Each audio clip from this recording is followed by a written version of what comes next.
Welcome to the modern NCERT solution. तो आज हम कक्षा 8 का ज्योग्राफी चैप्टर 3 जिसका नाम है कृषि, इसका क्वेश्चन आंसर करने वाले हैं। और इससे पहले 2 चैप्टर का क्वेश्चन आंसर हमने कर लिया है। आप वीडियो जाके चैनल पे देख सकते हैं।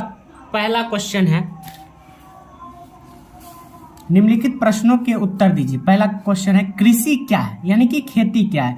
फसलों, फलों, सब्जियों, फूलों को उगाने और पशुपालन संबंधित सभी क्रियाएं कृषि कहलाती है। 2 नंबर क्वेश्चन है, उन कारकों का नाम बताइए जो कृषि को प्रभावित कर रहे हैं। कृषि को प्रभावित करने वाले कारक निम्नलिखित हैं, यानी कि कृषि में बढ़ोतरी को रोकने वाले कारक कौन कौन हैं?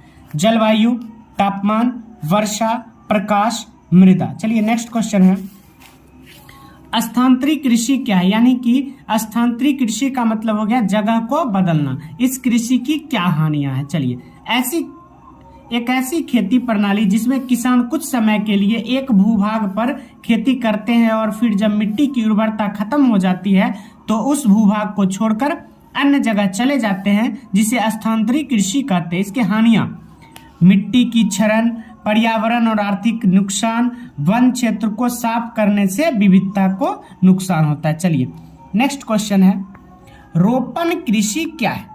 रोपण कृषि वाणिज्यिक कृषि का एक प्रकार है जिसमें चाय, कहवा, काजू, केला इत्यादि उगाए जाते हैं। चलिए नेक्स्ट क्वेश्चन, सरकार किसानों को कृषि विकास में किस प्रकार मदद करता है? यानी कि खेती बाड़ी करने के लिए सरकार हमें क्या देता है? तो खाद देता है, कुछ कीटनाशक भी देता है और कुछ मशीन भी देता है। चलिए, सरकार किसानों को उर्वरक, कृषि उपकरणों तथा कीटनाशकों के लिए आर्थिक सहायता प्रदान करती है।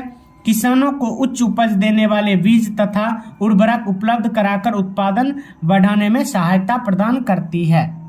सही उत्तर को चिन्हित कीजिए। उद्यान कृषि का अर्थ है गेहूं उगाना, आदिम क्रिया या फलों व सब्जियों का उगाना। तो फलों और सब्जियों को उगाना। सुनहरा रेशा से अभिप्राय है, तो पटसन। सुनहरा रेशा जो है पटसन को कहा जाता है। ये आगे चल के आपको क्लास 10 में भी पूछा जाता है। सुनहरा रेशा से अभिप्राय है पटसन। कॉफी का प्रमुख उत्पादक है, तो कॉफी का प्रमुख उत्पादक है ब्राजील। चलिए नेक्स्ट 3 नंबर क्वेश्चन कर रहा है, कारण बताइए। भारत में कृषि एक प्राथमिक क्रिया है, ऐसा क्यों कहा जाता है? कारण, क्या कारण है? भारत में कृषि एक प्राथमिक क्रिया है। इसका कारण यह है कि यह प्राकृतिक संसाधनों के उत्पादन से संबंधित है। यानी कि पूरा जो भारत देश है, लगभग यहाँ की अधिकतर जनसंख्या कृषि पर ही निर्भर है। चलिए नेक्स्ट, विभिन्न फसलें विभिन्न प्रदेश में उगाई जाती है, क्यों? तो ऐसा ये इसलिए होता है क्योंकि कुछ प्रदेश ठंडे होते हैं जहाँ अधिकतर फलों की खेती की जाती है, कुछ प्रदेश गर्म होते हैं वहाँ गर्म फसल की खेती की जाती है, मसाला अधिकतर। सुनिए, हाँ, विभिन्न प्रदेशों में अलग अलग फसलें उगाई जाती है। इसका मुख्य कारण यह है कि विभिन्न प्रदेशों की जलवायु एवं मिट्टी अलग अलग होती है। किसी प्रदेश की जलवायु गर्म ठंडी होती है, मिट्टी अच्छी होती है, भुरभुरी होती है, जिसके कारण भी अलग अलग फसल उगाए जाते हैं। चलिए, अंतर स्पष्ट कीजिए। प्राथमिक क्रिया और तृतीय क्रिया में अंतर है। प्राथमिक क्रियाओं के अंतर्गत उन सभी क्रियाओं को शामिल किया जाता है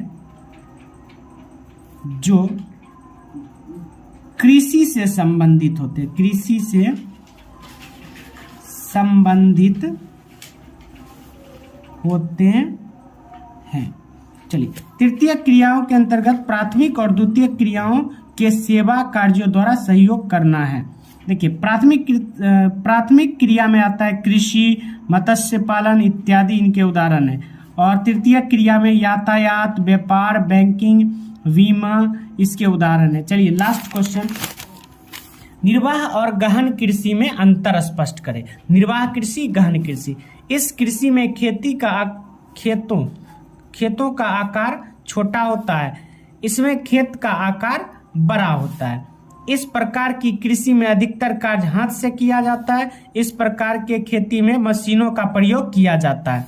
इस प्रकार की खेती जापान, भारत इत्यादि देशों में होती है। इस प्रकार की खेती अमेरिका, रूस, ऑस्ट्रेलिया में की जाती है। The end chapter 3। ऐसे और एनसीईआरटी सॉल्यूशन के लिए आप इस चैनल से जुड़ सकते हैं। तब तक के लिए धन्यवाद।